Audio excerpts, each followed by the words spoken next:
चरणों में कोटि कोटि प्रणाम। महाराज जी, अर्जुन जी ने भगवान श्री कृष्ण से कहा, नष्टो मोह स्मृतिर्लब्धः।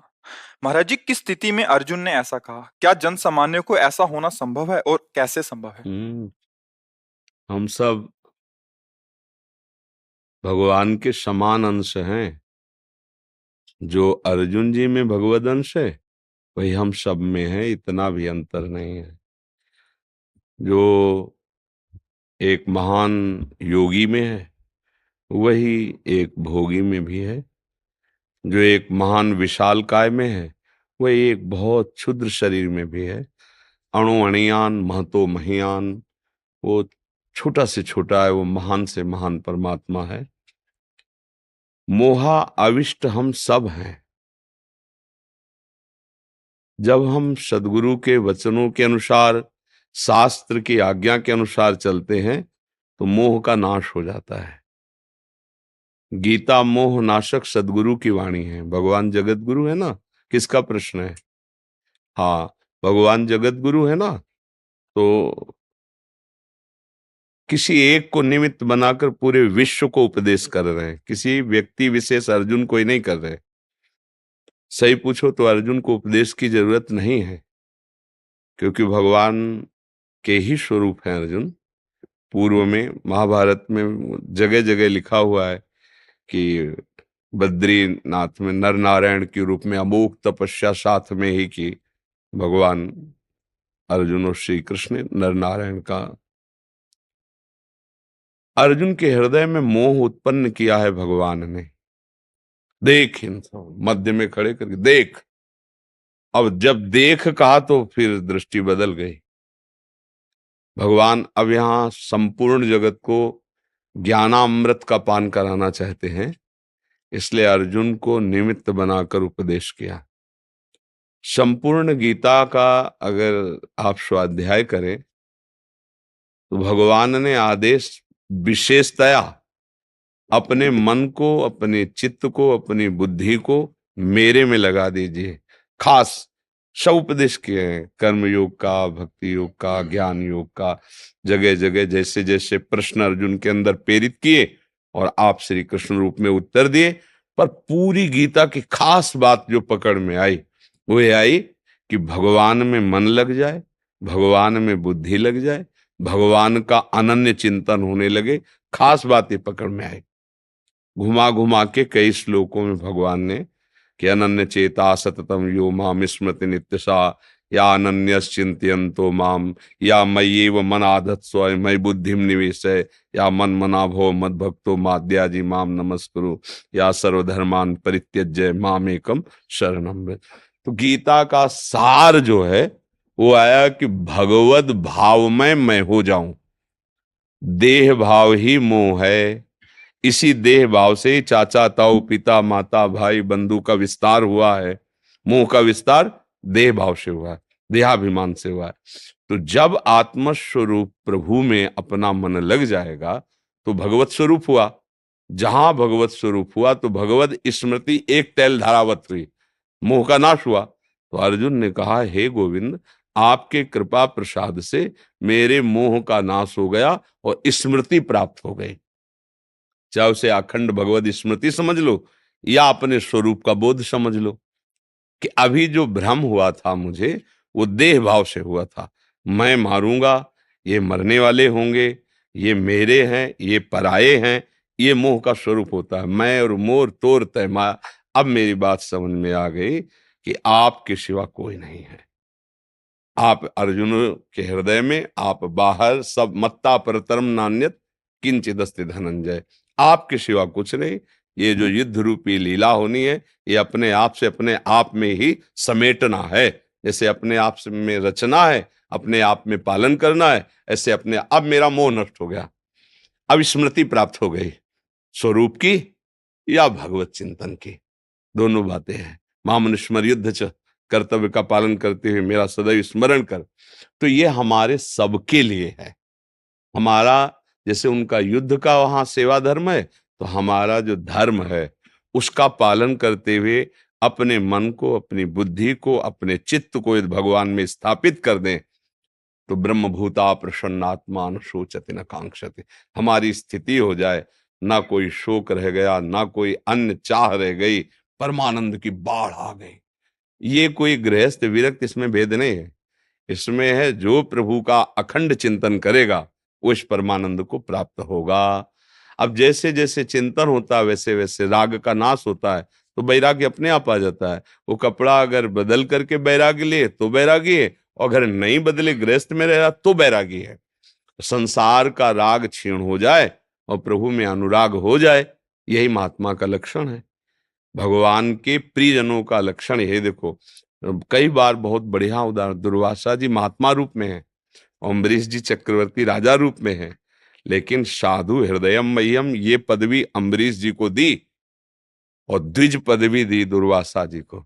हम भक्त पराधीनो अस्वतंत्र यु द्विज, द्विज संबोधन कर रहे हैं दुर्वासा जी को और साधु संबोधन कर रहे हैं अम्बरीश जी को, कहे साधु हृदय वो।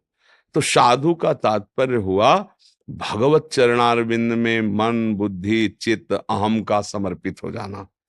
अब यही समर्पित होने के लिए गीता ज्ञान है। जब हम कहते हैं कि फिर क्या करें, तो आओ ये करो ये ना करो, ये करो ये ना करो। और अगर सीधे बात समझ लो तो भगवान कुछ करने के लिए नहीं कह रहे, मय्येव मन आदत्स्व मयि बुद्धिम निवेशय, तो निवसस्यसि मय्येव अत ऊर्ध्वम न संशया, तू मेरे में मन बुद्धि अर्पित कर दे, सीधे मेरे में वास करेगा। अब बोले कैसे करें, तो फिर अभ्यास योगी युक्तेन चेतसा नान्यगामिना, फिर पूरा विस्तार होता चला जाए। तो फिर ये कैसे, तो इसीलिए पूरा 18 अध्याय में बोला नहीं, एक श्लोक काफी है, सर्वधर्मान परित्यज्य मामेकम शरणम व्रज अहम त्वाम सर्व पापेभ्यो मोक्षयिष्यामि मा शुचा। जीव परमानंद में निमग्न हो जाए, बस ये बात मान ले।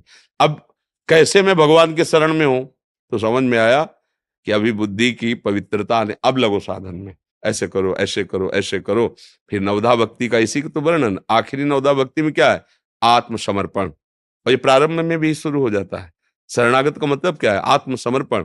तो कैसे करें, तो फिर बोले श्रवणम कीर्तनम विष्णुपाद सेवनम अर्चनम बंदनम दास्यम सख्य आत्मनिवेदनम। आ जाओगे आत्मनिवेदन, और आत्मनिवेदन हुआ कि पाई रस भक्ति गूढ़ गूढ़ अद्भुत दुर्लभ भव इंद्रादि विधिम, ये देवराज इंद्र को ब्रह्मा जी को भी नहीं प्राप्त है, वो प्रेम रस प्रभु का प्राप्त हो जाता है। समझ में आ रही है आपकी बात, भजन करोगे भैया तो ये साधुओं की अध्यात्म की बात समझ में आएगी, नहीं तो ऐसे ऊपर से निकल जाएगी, पकड़ नहीं पाएगी बुद्धि। जैसे लोहा का चुंबक केवल लोहे को ही घसीट सकता है, सोने को नहीं, ऐसे विषय भोगों में महत्व बुद्धि रखने वाली जो बुद्धि है वो संतों की वाणी को नहीं पकड़ पाएगी। अगर नाम जप कर रहे हो, धर्म से चल रहे हो, तो एक एक शब्द तुम्हारे हृदय में जाके शीतलता पैदा करेगा। हाँ हाँ, नहीं तो एकदम उड़ जाएगा उड़ जाएगा, वो पकड़ में नहीं आएगा। पीयूष तिवारी जी जबलपुर से। श्री हरिवंश महाराज जी, महाराज जी हमारे प्रत्येक कार्य का अंत स्वयं के स्वार्थ सिद्धि के लिए होता है, श्री जी के सुख देने की भावना कैसे पुष्ट हो महाराज? बस उसी स्वार्थ युक्त कर्म को प्रभु में अर्पित कर दो, कोई नया काम नहीं करना। यत करोश, भगवान कह रहे हैं जो कर रहे हो वो मेरे को अर्पित कर दो। सुबह से लेके और शाम तक पहले तुम ये शुरू करो, हर एक घंटा का समय प्रभु को अर्पित करना शुरू करो। 7 से 8 बजे, हे प्रभु इस एक घंटे में जो भी शारीरिक मानसिक वाचिक क्रियाएं आपके चरणों में अर्पित है। हे गोविंद, अब 8 से 9 ये जो ये समर्पित आप करके देखो। इससे ये भागवत धर्म है, स्वभाववश मन की इच्छाओं के वश देहाभिमानवश पूर्व संस्कारवश जो जो होता है वो सब परम पुरुष नारायण को अर्पित कर दिया जाए, सीधा भागवत धर्म है। इसमें बहुत जल्दी उन्नति होती है, आप ऐसा करके देखो। पर एक ध्यान रखो, गंदी चीज प्रभु को अर्पित नहीं की जाती। कोई आप गंदी चीज लाके थोड़ी आन दोगे, वो तो प्रभु को देना है। तो गंदे आचरण ऐसे ना हो जो हम प्रभु को समर्पित करने में हिचकिचाएं, तो हम वो कार्य ना करें। और अगर स्वाभाविक हो रहा है, विवश होके हो रहा है, तो प्रभु सुधार देंगे। वो हृदय में बैठे हो, तुम्हारी भावना को देख रहे हैं, और आर्त भाव से पुकारो कि नाथ ये आपके समर्पण करने लायक कर्म नहीं है, पर मैं पूर्वाभ्यास वश या अपनी अज्ञानता उस प्रभु मेरे से कर्म ऐसा, नाथ अब आप ही इसको दे, वो संभाल लेंगे। उसका दंड नहीं मिल पाएगा। यदि हृदय से बात सच्ची है तो, और उत्साह संपन्न होकर पाप कर्म करोगे तो फिर वो बात अलग हो जाता है। समझ रहे हो ना, इसी से तत्सुख भाव जागृत हो जाता है। भगवत समर्पण बहुत सामर्थ्य रखता है। जिस समय हम भगवत समर्पण करना शुरू करते हैं तो धीरे धीरे निष्कामता आती है। अभी तो निष्कामता का परिचय ही नहीं जानते, और जब निष्कामता आती है तब उसके अंदर ज्ञान प्रकट होता है। जब ज्ञान प्रकट होता है तब उसको स्वयं में अनुभव होने लगता है कि मैं कर्ता भोक्ता नहीं हूं। जो कर्ता भोक्ता भाव बैठा है ये धीरे धीरे गलित है, तो वो अपने स्वरूप को प्राप्त हो जाता है।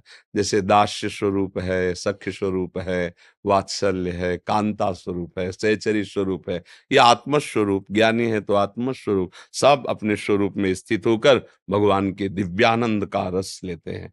तो इसके लिए प्रत्येक कर्म भगवान को समर्पित करो, प्रत्येक क्षण प्रभु को समर्पित करो, अभी बात बन जाएगी। इसमें हम ये नहीं कह रहे कि हर समय माला लिए रहो, हर आरती पूजा करो वही समर्पित नहीं। जो भी माता पिता की सेवा, घर परिवार की सेवा, धन कमाना, व्यापार, नौकरी, जो भी कर्म, वो सब यत् करोष भगवान ने कहा है। ये तो सर्वाणि कर्माणि मयि सन्न्यस्य मत्पराः, सारे कर्म मेरे को अर्पित कर दो। बस ध्यान ये रहे कि हम भोग गंदी चीज का नहीं लगा सकते।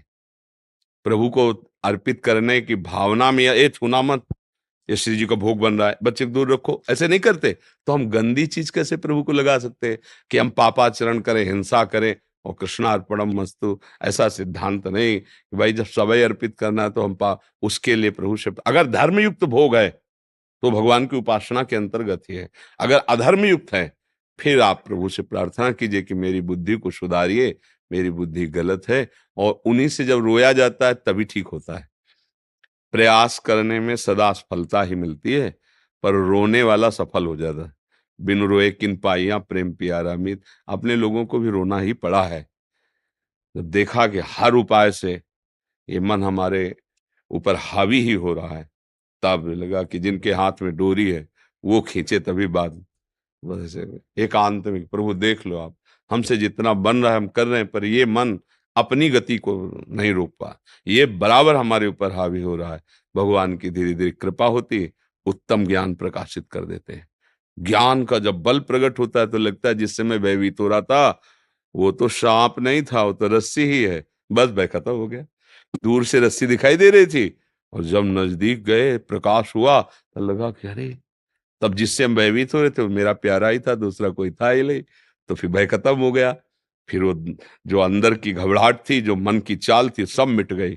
जब ज्ञान प्रकट होता है तो कण कण में, क्षण क्षण में अपनी प्रभु की रूप माधुरी का अवलोकन करता है। अब भय किससे रहा? भयावा कोई है ही नहीं, वही है, वही विविध रूपों में विचर रहा है। जहां हम कहीं राग कर रहे थे, कहीं द्वेष कर रहे थे, जब पता चला तो अपने प्रीतम से ही कर रहे थे, अब वो सब मिट गया। देखो गोस्वामी जी देख रहे, सी राम में अपने प्रीतम को ही तो देख रहे। जड़ चेतन जग जीव जत सकल राम, अब बचा ही नहीं कोई, तो कहाँ भय का अवसर रह गया जी। प्रहलाद कुमार जी राजस्थान में रहते हैं। श्री हरिवंश महाराज जी दंडवत प्रणाम। महाराज जी, आपके प्रवचनों से हम विदेश में और भारत में हमारा परिवार बहुत प्रोत्साहन पा रहा है, जीवन में बहुत परिवर्तन आया है। पिछले 1 वर्ष से हरि नाम जप और भगवत जीवन में प्रेरित हूँ। प्रश्न ये है कि जब चेतन मन से नाम जप कर रहे हैं तो सब सही रहता है, परंतु जैसे ही एकांत या निद्रा में जाते हैं अचेतन मन वापस वही सब दिखाता है, सारे पुरानी उन्माद, तामसी विचार और अनैतिक वाला पुराना व्यक्तित्व। महाराज जी, मन कभी निर्मल और कभी सदा भगवत भाव में लगेगा, या मन में दोनों तरह के व्यक्तित्व हमेशा चलते रहेंगे?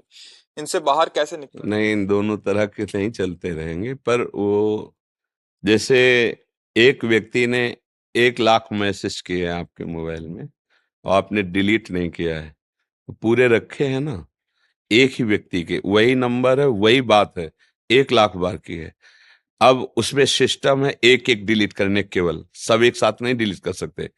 अब वो आप एक डिलीट किए फिर वही आ गया, फिर डिलीट किया फिर वही आ गया। अब 1 लाख बार आपको जब डिलीट करना पड़ेगा तो आपको क्या लगेगा, ये कभी डिलीट होगा कि नहीं डिलीट होगा? लेकिन हो रहा है ना।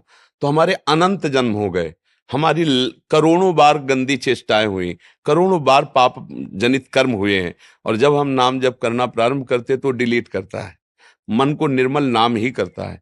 उस मल का अब वही चैप्टर लाखों करोड़ों बार है, तो जब हर बार वही चैप्टर आता है तो हम ऊब जाते हैं और हमको लगता है क्या नाम कुछ कर रहा है कि नहीं कर रहा है, यद्यपि वो डिलीट हो रहा है।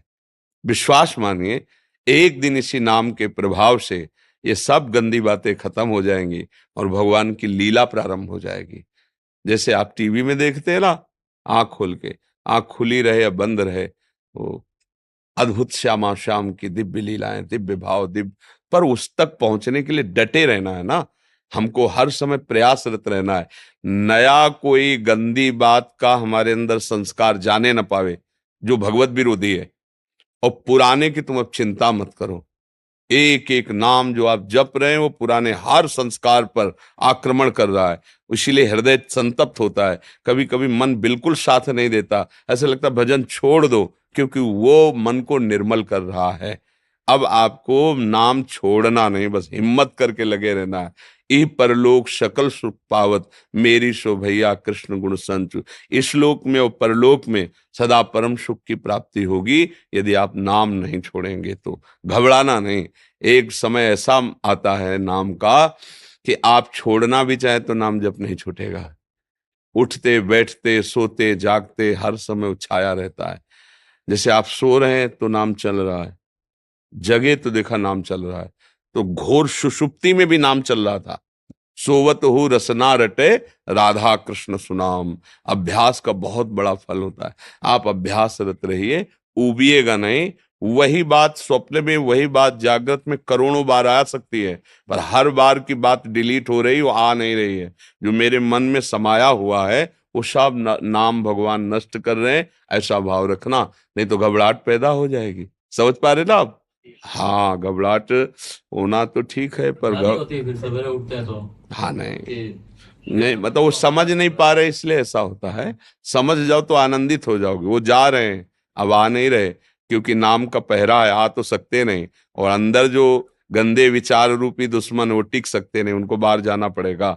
तभी तो संत महात्मा का निर्मल मन हो जाता है, तभी तो हम उन्हें भगवत स्वरूप कहने लगते हैं। अगर नाम का प्रभाव ऐसा न करता तो हम सब एक ही शरीरधारी हैं, पंचभौतिक, हम सबके अंदर वही परमात्मा तत्व है। तो फिर एक मलिन स्वभाव, एक निर्मल स्वभाव, तो निर्मल किसने किया? भजन ने, भजन ने। समझ रहे ना?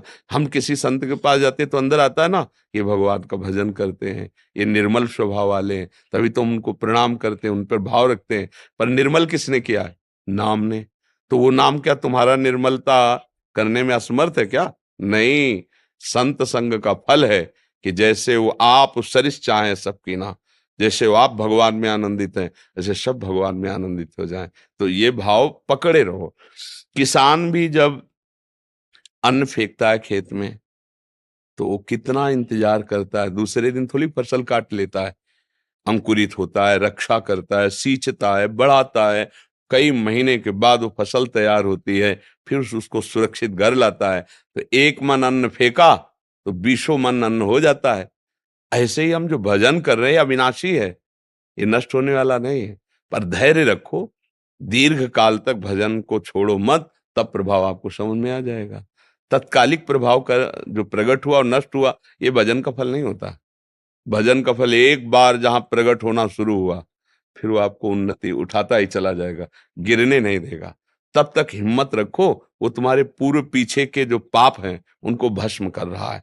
वो फिर ही नहीं बैठा है, नाम अपना काम कर रहा है, अनर्थ निवृत्ति कर रहा है। पर धैर्य की जरूरत है, विश्वास की जरूरत है, दृढ़ता की जरूरत है। वो संतों के वचनों पर विश्वास रखो, आए हुए दुख को धैर्यपूर्वक सह जाओ, और दृढ़ता पूर्वक नाम को पकड़कर चलते रहो, काम हो जाएगा।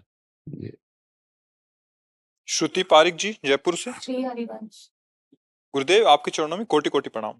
महाराज जी, आपने जो नित्य दिनचर्या में 11 माला मंत्र जाप के लिए आज्ञा किया है वो आपकी और श्री जी कृपा बल से कर रहे हैं। महाराज जी, मेरा प्रश्न यह है कि आगे जब भी कभी ट्रेन से या कार से लंबी यात्रा में जाना पड़ेगा जिसमें कि नित्य दिनचर्या में शौच आदि पवित्रता का पालन नहीं हो पाएगा, तो फिर उस समय वो निर्धारित संख्या में माला मंत्र जाप कैसे करें? वैसे हमने इस विषय में बताया है कि जैसे वृंदावन की रज रख ले, और मानसरोवर, राधा कुंड, मानसी गंगा, इनका जल रख ले।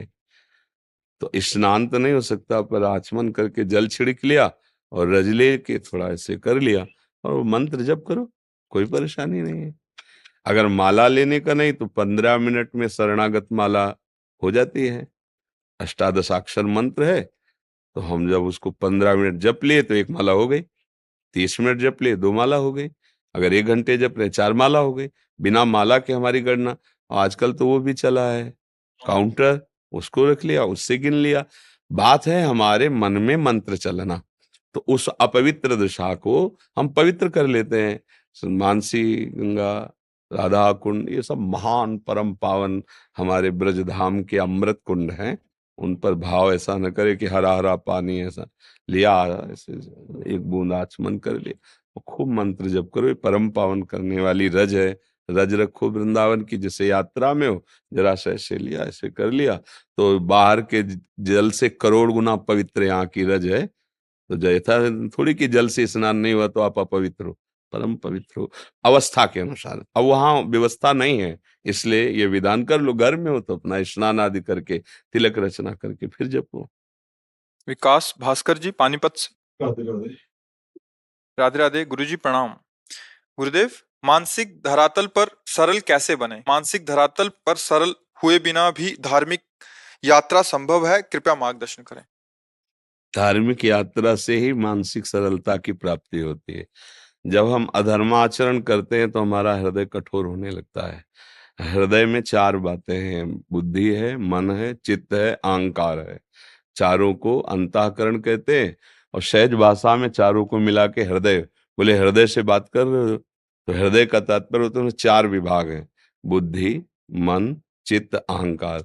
जब हम गंदा आचरण करते हैं, धर्म विरुद्ध गंदा भोजन करते हैं, गंदे दृश्य देखते हैं, दूसरे को हम दुख देते हैं, तो हमारा हृदय मतलब पूरा सिस्टम कठोर हो जाता है। कठोरता का तात्पर्य मलिन हो जाता है, मलिनता का तात्पर्य भगवत विमुख हो जाता है। अब उसमें जितना चिंतन होगा वो भयावह दुखद ही होगा। वो अपने सुख के कारण किसी को भी नष्ट कर सकता है। इसी कठोर हृदय की पहचान ये है कि अपने सुख के लिए कुछ भी, अब जैसे आप एक चींटी के भी पीछे अपने ऐसे अंगुली चलाइए, उसको पता चलेगा, भयभीत होकर भागेगी, वो अपने प्राण बचाना चाहती है। वो कठोर हृदय वाला व्यक्ति जीवों की हिंसा करने में बिल्कुल नहीं भयभीत होगा। दूसरे के मांस खाना, ये सब गंदे आए जो ये कठोर। अब जब आप धर्माचरण करोगे तो आपका हृदय पवित्र होने लगेगा, इतना सरल हो जाएगा कि अपने को जो पीट रहा है उसके लिए भी यही आएगा कि भगवान इसको कभी दंड न दे, भगवान ये कभी दुखी न हो, भगवान यदि आप कृपा करो तो इसकी बुद्धि शुद्ध हो सकती है। वो कभी उसके विषय में सोचेगा ही नहीं कि इसका मंगल हो जाए। यही साधुता आ गई, यही मन की निर्मलता आ गई, यही हृदय की कोमलता हो गई, यही सहजता और सरलता हो गई। इसी को महात्मा कहा जाता है। अर्थात धर्म से चलने पर, भगवद आश्रय लेकर नाम जपने पर हमारा हृदय निर्मल सहज हो जाता है, उदार हो जाता है। और जब हम अधर्माचरण करते हैं, भगवद विमुख हो जाते हैं, तो हमारा हृदय स्वार्थी हो जाता है, कपटी हो जाता है, कठोर हो जाता है।